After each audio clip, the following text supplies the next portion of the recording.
At my billionaire grandfather's funeral, the air reeked of perfume, power, and greed. My cousins clutched deeds to his $3 billion empire, the yacht, the penthouse, the company itself, while I sat frozen, staring at a crumpled envelope with my name scribbled across it. "Open it, Sophia," Ryan sneered, his voice slicing through the silence like a knife. Trembling, I tore the seal, praying for something that might prove I mattered. Instead, laughter exploded around me. Inside was nothing but a single wrinkled plane ticket. Rome. One way. Coach. Departing in 48 hours. Megan held up her phone, recording my humiliation. Uncle Richard leaned back, smirking. "At least he gave you something cheap." Their jeers echoed in my ears, but deep inside I felt something shift. My grandfather never gave meaningless gifts. He played long games, hidden ones, and sometimes, the smallest envelope carries the biggest secret. The mahogany-paneled room inside the Rochester Country Club was suffocating, heavy with the scent of cigar smoke and anticipation. Crystal chandeliers sparkled above us, as though mocking me with their brilliance. My Uncle Richard sat at the head of the table, his Rolex glinting every time he adjusted his cufflinks. Beside him, Aunt Linda dabbed her eyes with a silk handkerchief, though her expression betrayed not grief but hunger. My cousins Ryan and Megan looked like they were posing for the society pages. Ryan, already practicing his CEO smirk, leaned back confidently in his Armani suit. Megan had her phone angled just so, whispering to her followers, "Wait until you see what I get." The family lawyer, Mr. Harwick, cleared his throat, his voice deliberately calm. According to Mr. William Carter's last will and testament, he opened a thick leather folder. My stomach tightened. "To my son, Richard Carter, and his wife Linda, I leave the Hampton estate and the investment portfolio ending in account 9,471. Linda gasped theatrically, squeezing Richard's arm. "Oh, Richard, the Hamptons! Just as we hoped." "To my grandson, Ryan Carter, I leave Carter Shipping Industries, along with its operational assets, on the condition that he maintains current employment levels for at least 1 year. Ryan shot to his feet, his chair screeching back. "I knew it. I won't let you down, grandfather." His chest swelled with pride, as though the crown had already been placed on his head. Harwick continued, unfazed. "To my granddaughter, Megan Carter, I leave the Manhattan penthouse on Central Park West and the yacht Serenity, currently moored in Newport." Megan squealed, her voice echoing off the wood-paneled walls. "The penthouse? And the yacht? This is insane. I need to livestream this." She flipped her camera toward me, her grin sharp. Finally, Mr. Harwick's gaze fell on me. I felt the room still, anticipation thick as smoke. "And to my granddaughter, Sophia Carter." He hesitated for a heartbeat that felt like a lifetime. "I leave this."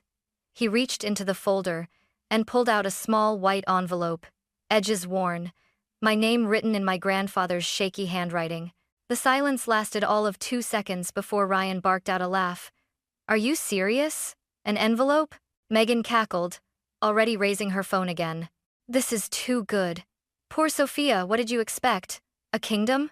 Richard smirked, adjusting his tie. "At least he remembered you, dear. A little keepsake, perhaps." My hands shook as I took the envelope. The paper felt fragile, almost like it might disintegrate if I gripped it too hard. Slowly, I tore it open. My heart pounded in my ears. Inside was a single plane ticket. Rome. One way, departing in 48 hours. The room erupted. "A vacation pity gift," Megan sang, her camera still rolling. "A coach ticket," Ryan sneered, snatching it from my hands before I could react. "Wow, Grandpa really went all out for you." Linda's voice dripped with fake sympathy. "Perhaps it's his way of saying goodbye. A little trip to clear your head." I stood, forcing myself to meet each of their eyes. My cheeks burned, but something deeper burned, hotter resolve. "My grandfather never did anything without a reason," I said quietly. "If he wanted me to go to Rome, then I'll go." Ryan chuckled. "Sure, Sophia. Waste your sick days on a trip to nowhere." Richard shook his head. "Sentimental, just like your father. Emotion has no place in business," but I held the ticket against my chest. Their laughter rang in my ears, but underneath it, I heard something else, my grandfather's voice, echoing from our Sunday chess games. The best moves, Sophia, are the ones your opponent never sees coming. And with that, I knew I was going to Rome. That night, I sat alone at my kitchen table, the envelope spread open before me. The plane ticket looked almost absurd against the scratched wood. Rome. One way. 48 hours. My bank account was barely enough to cover rent and groceries, and here I was, staring at a ticket that could shatter what little stability I had. The silence was broken by my mother's voice. Sophia? Grace Carter stepped into the room, her nurse's scrubs wrinkled from a 12-hour shift. She looked at me with eyes that had weathered storms I couldn't imagine. I held up the ticket. This is it. This is all he left me. My voice cracked. Ryan gets the Empire, Megan gets the penthouse and yacht, and I get this. She sat down across from me, her hand reaching for mine. Do you really believe your grandfather would humiliate you without a reason? I wanted to believe, but the sound of Ryan's laughter still echoed in my head. Everyone saw me as a joke today, Mom. I was humiliated.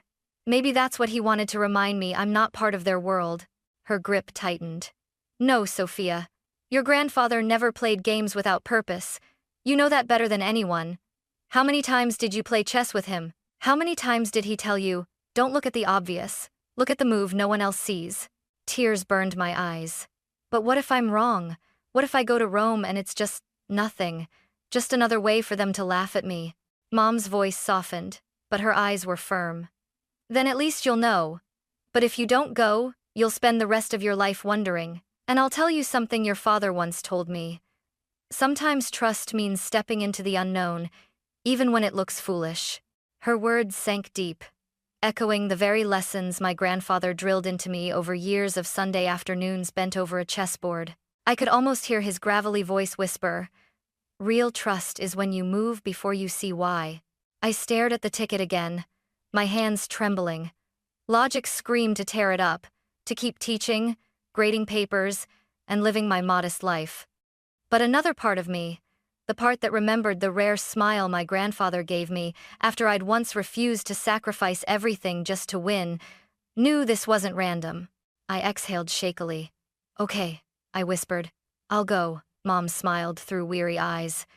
I knew you would. The next morning, I walked into the principal's office at Lincoln High. Dr. Washington raised her eyebrows. 3 days off? Out of nowhere? I've never taken a sick day in 6 years, I reminded her. My voice was steady, even though my heart raced. She sighed. Fine. But don't make this a habit, Carter. You're one of the few teachers who hasn't burned out.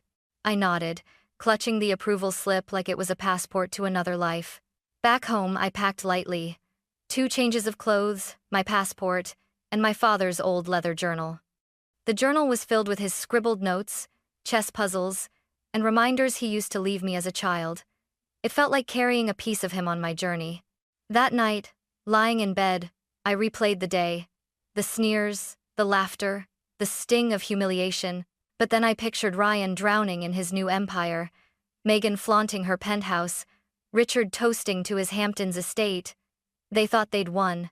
I clutched the ticket to my chest. Grandpa? I whispered into the darkness. If this is another one of your games, I'll play. And just like that, my decision was made. Rome was waiting.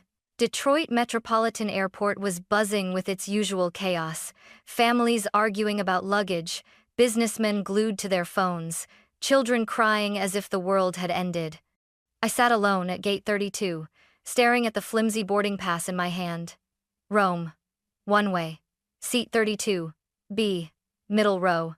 The same humiliation I'd felt at the funeral crept back into my chest. I whispered to myself, "This is insane." My phone buzzed with a text from Ryan. "Ryan, bon voyage, Sophia. Send us a postcard from Coach," followed by 3 laughing emojis. My jaw clenched. I turned the phone face down. If I responded, it would only feed their cruelty. When the boarding call came, my legs felt like lead. I dragged myself down the jet bridge and slid into my cramped seat. To my left, a man in a business suit was already snoring, his tie loosened like he'd given up on appearances. To my right, a woman claimed both armrests, watching a movie on her iPad without headphones. The volume blared tinny dialogue into my ears. I shut my eyes, clutching my father's old journal. Why am I doing this? Then I remembered my grandfather's voice, gravelly but steady, from one of our last chess games. Power isn't about what you hold, Sophia. It's about what you're willing to lose. I could almost see his wrinkled hands moving the knight across the board. Most people can't see past sacrifice. That's why they never really win. The plane lifted off, Detroit shrinking into a patchwork of lights below. I pressed my forehead against the cold window. Fine, Grandpa, I whispered. I'll trust you, even if it makes me look like a fool. 8 hours later, we landed in Rome. My body ached from lack of sleep, my hair frizzed, and my mind felt foggy. Immigration was a blur. Purpose of visit? The officer asked in clipped English. I hesitated, then gave the only honest answer. I don't know. He frowned, stamped my passport, and waved me through.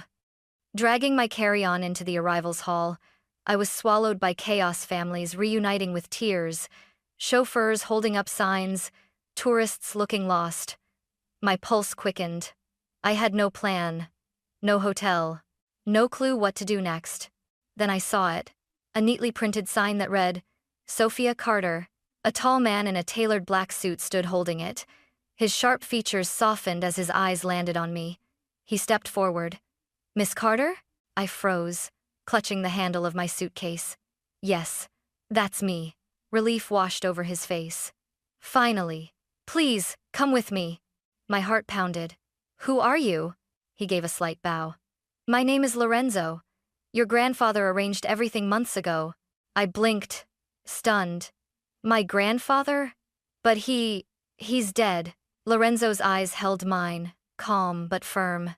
Yes, but before he passed, he gave me instructions. He told me to wait for you here. The world tilted. My mouth went dry. What exactly did he tell you?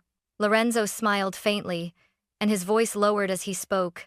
6 words that would unravel everything I thought I knew. Your grandfather prepared everything for you. In that instant, exhaustion and fear melted into something else, anticipation. I tightened my grip on my suitcase. Whatever game my grandfather had set in motion, it had only just begun. The Mercedes purred as Lorenzo steered us out of the airport and into the Roman evening. The city fell away quickly, giving into rolling hills stitched with vineyards and olive groves. I pressed my forehead to the cool glass, watching the landscape unfold like a painting, surreal in its beauty. Where are we going? I finally asked, my voice thin. To Montuori Estate, north of the city, in the Sabine Hills. Lorenzo replied matter-of-factly. I frowned. Estate? My grandfather never mentioned owning property in Italy. He never even talked about coming here. A faint smile tugged at his lips. He came every September.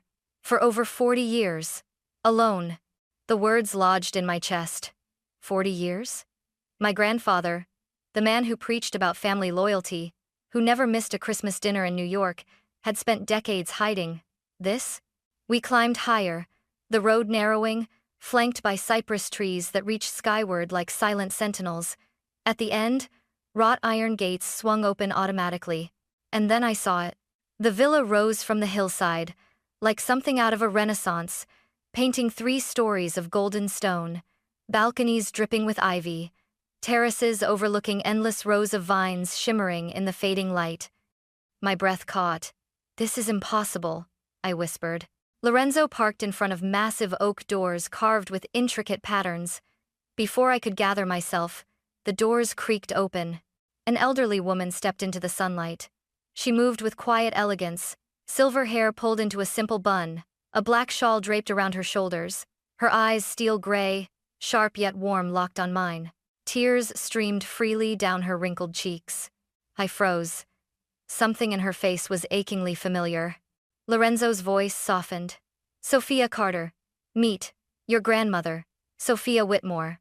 The ground seemed to tilt beneath me. I gripped the car door for balance. That's impossible. My grandmother died before I was born. Carol Carter. That's what I was told. The woman reached me in steady, deliberate steps. She took my hands in hers, surprisingly strong, her touch both foreign and intimate. Her accent was lilting, Musical. Your American grandmother, yes. Carol did pass away, but her voice broke. I am very much alive. I staggered back. No, that doesn't make sense. My grandfather, he wouldn't. She cupped my face, her tears spilling. He would. He did. Roland lived 2 lives, Mia Cara. He loved your father, but he also loved us. For decades, he carried both truths. Shock turned my tongue clumsy.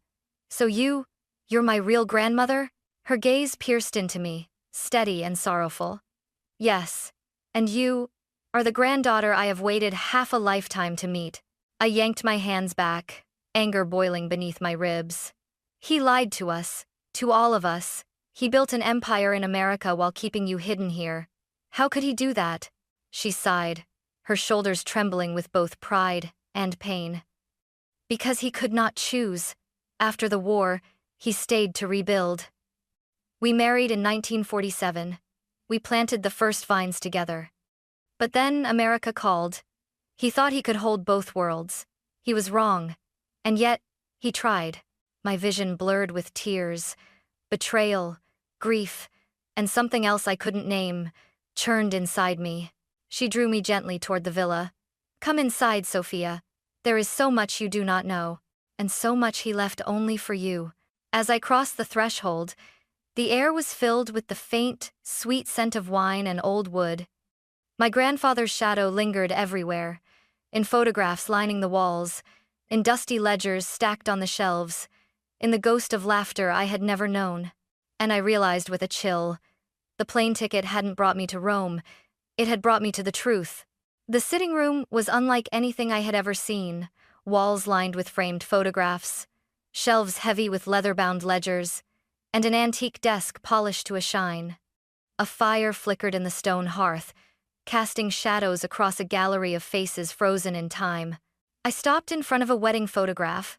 My grandfather, William Carter, so young, almost unrecognizable, stood grinning beside a radiant woman in a white lace dress. The bride was unmistakably the woman beside me now, Sophia Whitmore. My knees weakened. This can't be real. My grandmother touched the frame tenderly. We married in 1947. He had nothing but a few dollars and a friend's vineyard, but he was full of dreams.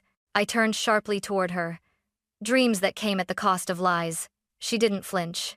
Yes, he lied. But he also built something honest here, something lasting. From the desk, she pulled a thick folder and slid it toward me. My hands trembled as I opened it. Inside were deeds, contracts, and bank statements stamped with the name Carter Vineyards International. I skimmed the papers, stunned. This is worth millions. 70 million, she corrected gently. The vineyard, the distribution contracts, the estate itself, he built it all quietly, year by year, and he wanted it to be yours. I shook my head, trying to process the avalanche of revelations. But Ryan got the empire, Megan got the penthouse and the yacht. They already won. Her lips curved into a bittersweet smile. Did they? Watch. She opened an old laptop on the desk, its screen glowing to life. A video file labeled, "For Sophia" waited. My heart thudded as she clicked play. My grandfather's face appeared, aged but softer than I'd ever seen him. His voice was calm, steady. Sophia, if you are watching this, then you trusted me enough to take the flight. Good. That means you've already done something your cousins never could believe without proof. I swallowed hard, my throat dry. You've seen what I left them, he continued. The yacht, the penthouse, the company. But appearances deceive. Carter Shipping has been hemorrhaging money for 3 years. I covered the losses, but it's about to collapse. The penthouse has 3 mortgages. The yacht? Leased. The Hamptons estate? 70% owned by the bank. I gave them exactly what they valued. Most glittering prizes with no foundation. Hollow trophies. I gasped, covering my mouth. So it was all a trap. He leaned closer to the camera, his steel gray eyes locking on mine. But you, Sophia, you never asked for anything. You chose meaning over money. You came to visit me, not to scheme. That is why I leave you this truth. A vineyard that produces 2 million bottles a year, A family that has lived and worked this land for generations, and a legacy that matters. Tears spilled down my cheeks. He paused, his voice dropping. Your cousins will call you within a month, begging for help. Be kinder to them than they were to you. That will make you better. Remember, the best moves are the ones no one sees coming. Checkmate, my girl. The screen went black. I stared at the laptop, my chest heaving. Betrayal, vindication, grief, pride, all crashed inside me like waves in a storm. Grandma Sophia placed a hand on my shoulder. He spoke of you often. Every visit, every year. He said you were the only one who understood him. I clutched the folder of documents, my knuckles white. Everything I thought I knew about my family had shattered in minutes. The empire they gloated over was sinking, and I, the one they mocked, the one they dismissed, was holding the only real inheritance. For the first time since the funeral, I didn't feel like a fool. I felt like the player of a game whose rules I was finally beginning to understand. 3 weeks after I returned from Italy, life in Detroit resumed its rhythm. I was back in my classroom, grading essays on the Civil War, though my mind often wandered to the vineyard, to the soft laughter of my grandmother, to the weight of my grandfather's final words. They will call you, Sophia. He was right. It happened one night, close to midnight. My phone buzzed violently across the nightstand. Bleary-eyed, I grabbed it. Ryan Carter. I almost declined the call, but curiosity clawed at me. I swiped to answer. Ryan? His voice was frantic, stripped of its usual arrogance. Sophia, thank God. I need your help. I sat up, heart racing. Help? From me? I thought I was just the family embarrassment with a coach ticket. Silence. Then a sharp inhale. Please, don't start. You don't understand what's happening. The company, grandfather's company, it's collapsing. The accountants uncovered everything. Millions in hidden losses. Investors are pulling out. Employees are threatening to walk. I bit back a bitter laugh. So the mighty empire isn't so mighty after all. He choked on his words. You don't get it, it's worse than that.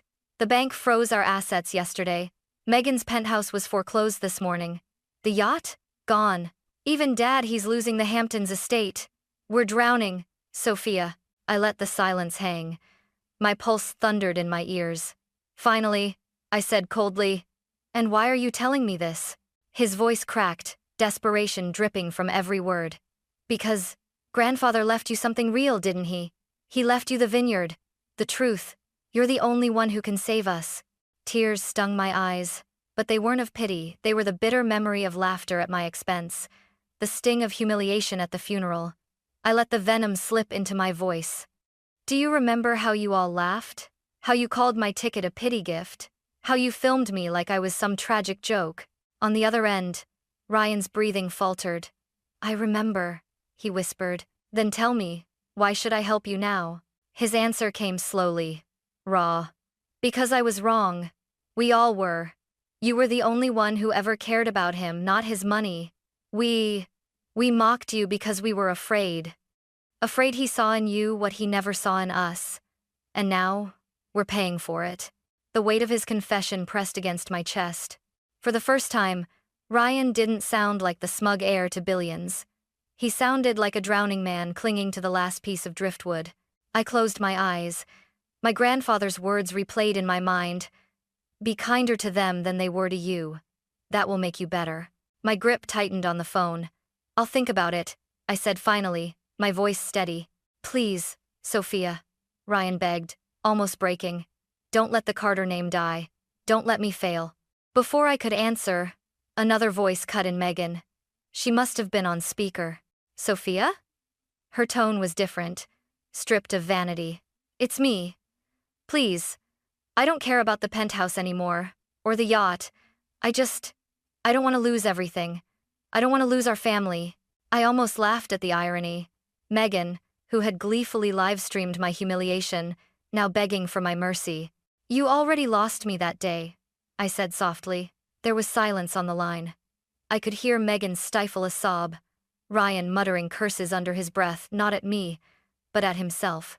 I ended the call without another word. For minutes, I sat in the darkness of my room, my hands trembling. A storm of emotions raged inside me. Vindication, fury, sorrow, power. I could leave them to burn in the ruins of their greed. I could finally let their laughter echo back at them, twisted into screams. But then I saw my grandfather's face in my mind, his hand resting on the chessboard as he whispered, "The best moves, Sophia, are the ones your opponent never sees coming." And I knew. The game wasn't over yet. Not by a long shot. The following week, I stood on the balcony of the Monturi estate in Italy, overlooking the vineyards that now pulsed with life under my care.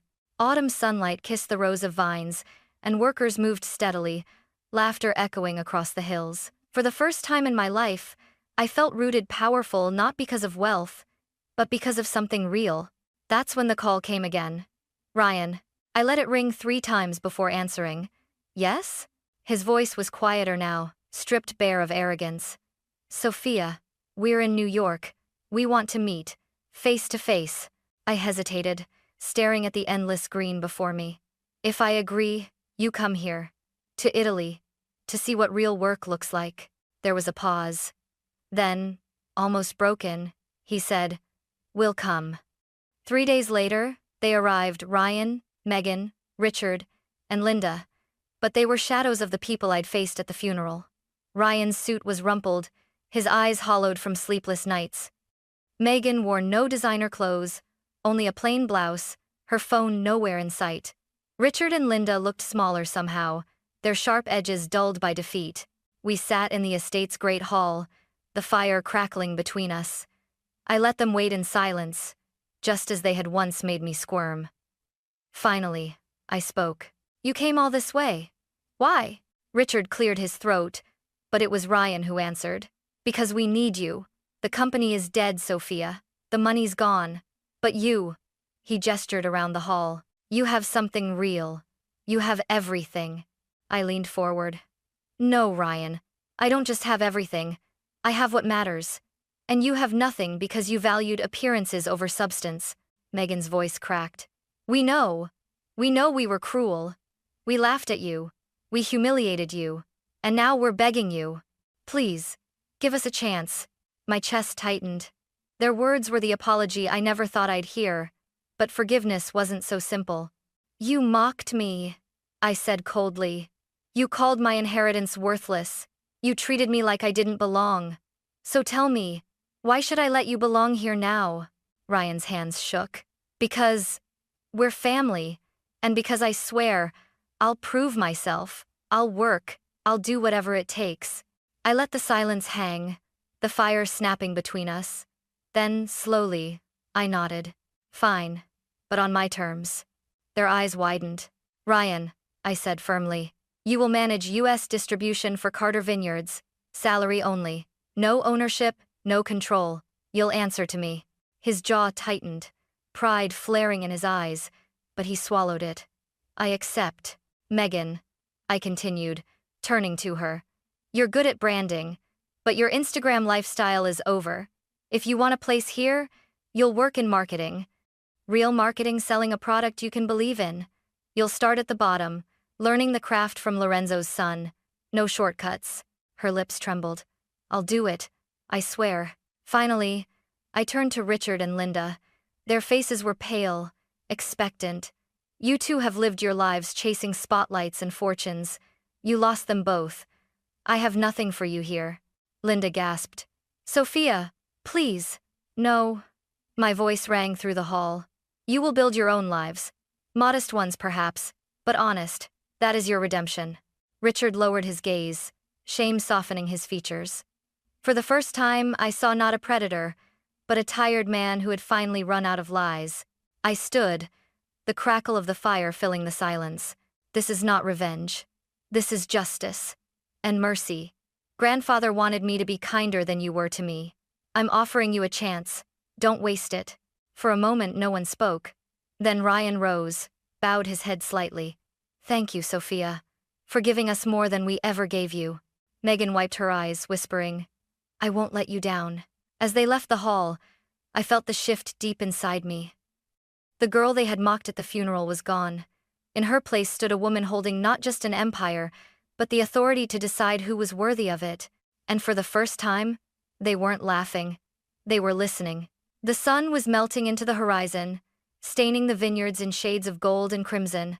I sat on the terrace of the Monturi estate, a chessboard set between me and Uncle Augusto. The pieces gleamed in the fading light, each move deliberate, measured. For weeks, I had immersed myself in this life, learning the vineyard, the soil, the rhythm of harvest. Megan had surprised me.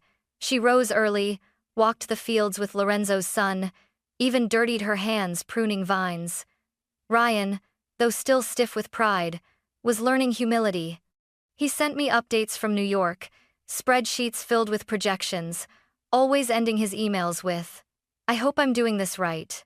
My mother, Grace, had moved into the guest house, brushes and paints finally in her hands after decades of sacrifice. For the first time in years, she looked alive, vibrant. And me, I was no longer the girl holding a crumpled envelope at a funeral.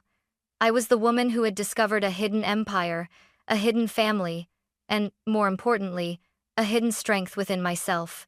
Augusto moved his rook. "You're distracted," he said gently. I smiled faintly, pushing a pawn forward. "I was just thinking about him.